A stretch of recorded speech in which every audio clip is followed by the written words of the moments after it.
असाच एक हिरा महाराष्ट्राला नव्हे मराठ्याला मनोज जरांगे पाटलाच्या रूपानं मिळाला.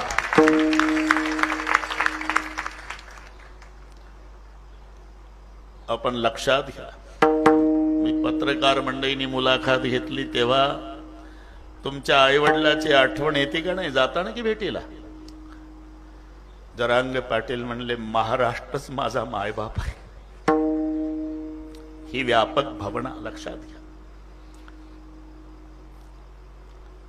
ज्यांचं जीवन परोपकारी आहे,